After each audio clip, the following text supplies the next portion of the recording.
मंजूर साहब, अगर बड़ा डिस्पैशनेटली देखा जाए, ये असर कादमी साहब की बात में भी वजन है कि वो जो पहले शहजादे थे जिनके इस्तीफे मंजूर किए गए और जिनके बारे में वो ऑडियो भी सामने आई, तो ये तो नहीं कहा जा सकता कि हुकूमत के हाथ इस मामले में, ये पीडीएम की हुकूमत के जो हाथ है वो बिल्कुल साफ है। बहुत शुक्रिया मुनीब साहब। अतर भाई ने सिर्फ एक छोटी सी करेक्शन कर दूं, अतर भाई ने अपने जवाब में 2 दफा यूगोस्लाविया का जिक्र किया। यूगोस्लाविया नाम का कोई मुल्क जो है दुनिया के अंदर मौजूद नहीं है। 1992 में गालिबन यूगोस्लाविया जो है वो खत्म हो गया था। तो जिस तरह पाकिस्तान तहरीक इंसाफ आज असेंबलियों में मौजूद नहीं है, तो यूगोस्लाविया का मुल्क भी इस दुनिया में मौजूद नहीं है। खैर एनीवे, लेकिन जहां तक इस्तीफों की आपने बात की, तो इस्तीफों के हवाले से सूरत हाल मेरे ख्याल में दोनों साइड ये ज्यादती होगी अगर हम ये कहें कि जी एक साइड तो ठीक खेल रही है, दूसरी साइड खराब खेल रही है।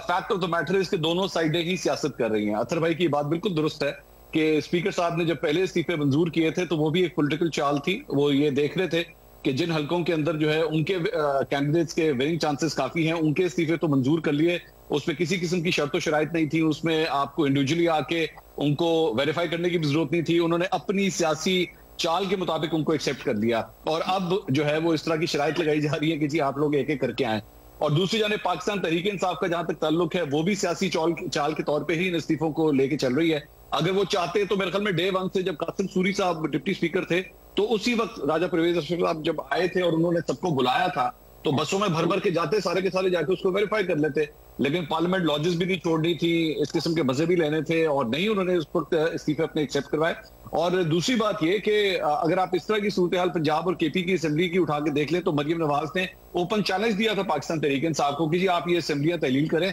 तो हम इलेक्शन करवा देते हैं। तो जब असेंबलियां तहलील होने लगी तो आपने हर मुमकिन कोशिश की कि असेंबलियां तहलील ना हो। तो दोनों साइड की जानिब से पूरी तरह पॉलिटिक्स खेली जा रही है। दोनों साइडें जो है वो अपने अपने अजाइम की खातिर ये सब कुछ कर रही हैं, और जाहिर बात है इनको इस बात का एहसास नहीं है कि अपने ईगोस की खातिर, अपने इन ओहदों की खातिर, अपनी सियासत की खातिर अवाम का जो इस वक्त हाल हो रहा है महंगाई की वजह से और जो परेशानी के अंदर वो मुब्तला है, मुझे तो ये लगता है कि बाकी इस बात का तो दोनों साइड्स को किसी किस्म का कोई अंदाजा ही नहीं है। बट ये इस्तीफों वाली बात जिस तरह से ये तूल पकड़ चुकी है, ये इससे आवाम का ये बात तो फैक्ट है कि आवाम पिस रहे हैं, मुआशी हालात दिगरगू हैं, और ये बात मेरे आपके लिए कोई खबर नहीं है, ये हर एक को मौजूद है, पता है, और शायद वज़ीर खजाना भी यही फरमा रहे हैं। बल्कि ये हालत आ गई है कि वो हर प्रेस कॉन्फ्रेंस के अंदर आके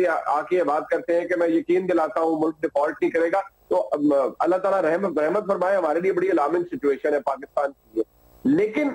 इस्तीफे ना मंजूर करवाना यही मकसद है। अगर अब हुकूमत के पार्ट पर देखें कि किसी तरह ये मामला 6-8 महीने मजीद खिंचे, तो ये 6-8 महीने तो मंसूर साहब खिंच नहीं सकता, कम से कम बादियों नजर में ऐसा नजर तो नहीं आता। देखिए इमरान खान साहब, मेरे ख्याल में अगर उसको आपने इसको बिल्कुल पॉलिटिकल नैरेटिव के तौर पे देखना है, इसको बराए मेहरबानी, मैं जो लोग भी इसको देखते हैं ना, बड़े असूलों की सियासत हो रही है दोनों साइड से, ऐसा कोई बात नहीं है। देखिए कोई भी पूरी दुनिया के अंदर जो हुकूमत होती है उसका यही ख्वाहिश होती है, उसकी कोशिश होती है कि मुल्क के अंदर स्टेबिलिटी कायम रहे, और स्टेबिलिटी रहेगी, कोई परेशानी नहीं होगी, कोई दंगा फसाद जुलूस जलसे इलेक्शन ना हो, सब इसी तरह चलता रहे, ये वही चाहते हैं। तो इसहाक डार साहब ने स्टॉक एक्सचेंज के अंदर जाके जो बयान दिया है कि जनाब मुल्क डिफॉल्ट नहीं करेगा, वो उस स्टेबिलिटी की तरफ ही ले जाने की कोशिश है कि जनाब कूल एंड काम सब कुछ रहे, जबकि हकीकत यह है कि सब कुछ कूल एंड काम नहीं है। फैक्ट्रीज बंद हो रही हैं, लोग अनएम्प्लॉय हो रहे हैं, महंगाई ऊपर जा रही है, हमारे पास फॉरेन रिजर्व्स गिर रहे हैं, ये है हकीकत। दूसरी जानिब ऑपोजिशन को इस बात का, यानी कि इमरान खान साहब को इस बात का पता है कि अगर ये टाइम गेन कर गए, अगर आगे से आगे ये काम चला गया, तो मेरा जो मोमेंटम है वो हर गुजरते दिन के साथ जो है वो ड्रॉप आउट होता जा रहा है। मेरे केसेस का अगर फैसला हो गया, अगर मुझे ना अहल कर दिया गया, अगर इस किस्म के तोशा खाना से रिलेटेड या इस तरह के दीगर केसेस भी सामने आ गए, या ऑडियोज आना शुरू हो गई, और अगर खुदा न खास्ता कोई वीडियो आ गई, तो फिर इनके लिए मुश्किलात जो है बढ़ना शुरू हो जाएंगी। तो इनके लिए सबसे प्राइम टारगेट यही होगा कि मुल्क के अंदर कोई इंस्टेबिलिटी रहे, हम इस्तीफे दे देंगे, असेंबलियां तहलील कर देंगे, इलेक्शन कराओ। असल मकसद सारा का सारा यही है कि हमें ले आए और हम ठीक कर देंगे, जबकि हकीकत यह है कि जब तक तमाम पूरी पॉलिटिकल फोर्सेस इकट्ठी नहीं होंगी, मुल्क में स्टेबिलिटी नहीं आ सकती। अगर किसी के ज़हन में यह बात है कि आप 1 महीने में इलेक्शन करा देंगे और उसके बाद मुल्क स्टेबल हो जाएगा, तो यह भी नहीं होना। इन सबको जब तक ये एक बेस के ऊपर नहीं बैठेंगे, मसाइल का हल नहीं निकलेगा।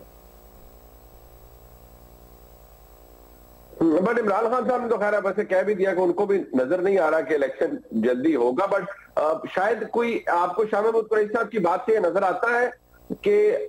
बिलावल साहब ने तो कह दिया स्पीच के अंदर के वापस आओ और यहाँ मसाइल हल करो, लेकिन क्या आपको लगता है कि शाह महमूद कुरैशी साहब का ये कहना कि वज़ीर आज़म हमें कहें तो कोई इरादा पाकिस्तान तहरीक-ए-इंसाफ के दोस्तों का है कि पार्लियामान के अंदर वापस जाया जाए, या आपको लगता है कि नहीं, इमरान खान साहब would never allow this? I think मेरे ख्याल में अगर इमरान खान साहब इस किस्म की कोई मूव करते हैं तो वो उसको पॉलिटिकल वेट उसका चेक करेंगे, क्या पॉलिटिकली उनके फायदे में है या उनके नुकसान में है। फिलहाल मेरे ख्याल में इमरान खान साहब the sort of politics that he is doing, उनको यही नजर आता है कि मैं इस पूरे सिस्टम से का बागी हूं, मैं इस सिस्टम का से बाहर हूं, मैं इस निजाम का हिस्सा नहीं बनना चाहता। और मेरा ख्याल में अगर वो असेंबलियों के अंदर जाने का अगर इरादा करते हैं तो पॉलिटिकली वो ये नोट करेंगे कि मेरी किताब के अंदर जो है ना इसके पॉइंट्स माइनस में जाएंगे, मुझे इसका कोई फायदा नहीं है, ये मेरे प्लस पॉइंट्स में नहीं जाएगा। तो इमरान खान साहब तो इसके हक में नहीं है। अलबत्ता आपने शायद अब तक सुन लिया हो कि फवाद चौधरी साहब की एक मुबैना ऑडियो इस वक्त सोशल मीडिया के ऊपर सर्कुलेट कर रही है, जिसके अंदर एलिजिडली वो किसी साहब को कह रहे हैं कि जनाब शहबाज शरीफ साहब को पैगाम दें कि सियासी जमातें इकट्ठे बैठें और इकट्ठे बैठ के इसका हल निकालें। विच वैसे तो मतलब जाहिर बात है पॉलिटिकली रेटरिक के तौर पे तो कहा जाए कि जनाब एक जगह आप उनको प्राइम मिनिस्टर कहते हैं, एक जगह आप ये कहते हैं कि जी बैठ के बात की जाए, लेकिन अगर आप इसको पॉलिटिकल नैरेटिव के हवाले से देखें, I think that's a good development. मैं तो बड़ा एक्चुअली आई वाज प्लीज जब मैंने ये गुफ्तगू सुनी कि अच्छा फवाद साहब की ऐसी सोच है, तो ये तो एक बड़ी पॉजिटिव सोच है कि आई मिल के बैठ के इस मसले का हल निकालते हैं। तो लेकिन जाहिर बात है स्टेज के ऊपर खड़े होकर तो फिर आपने यही कहना है ये चोर है, डाकू, लुटेरे, इनसे बात नहीं हो सकती। बट ये बात वैसे वाकई ये पॉजिटिव है, लेकिन अलॉट डिपेंड्स कि ये ऑडियो कब की है, पता नहीं ये इज इट लाइक अभी रिसेंट है या कोई थोड़ी पुरानी है। अदरवाइज मुझे भी सुन के अच्छा ही लगा कि चले सियासतदान आपस में बात कर सकते हैं, लेकिन जब फवाद चौधरी साहब उसमें फरमा रहे हैं एलिजिडली कि जी क्या कंसेशन चाहिए पाकिस्तान तहरीक इंसाफ से, तो वो एक ऐसी सूरत हाल है कि क्या पाकिस्तान तहरीक इंसाफ, ये उस वक्त की बात है कि तहरीक इंसाफ कंसेशन देने की पोजीशन में थी, इस वक्त क्या सूरत हाल है वो जरा मुख्तलिफ है। लेकिन इमरान खान साहब का जो अपनी एक सोच है वो भी अपनी जगह मौजूद है, वो उनका जो मोहब्बत है और उनका जो एक पूरा नैरेटिव है कि अगर मुल्क के अंदर करप्शन खत्म होनी है तो उसमें एस्टेब्लिशमेंट का हाथ हो, अगर मुल्क के अंदर कोई और काम बेहतर होना है तो उसके अंदर ISI का हाथ हो। इमरान खान साहब इस हवाले से भी अपना मौकफ रखते हैं।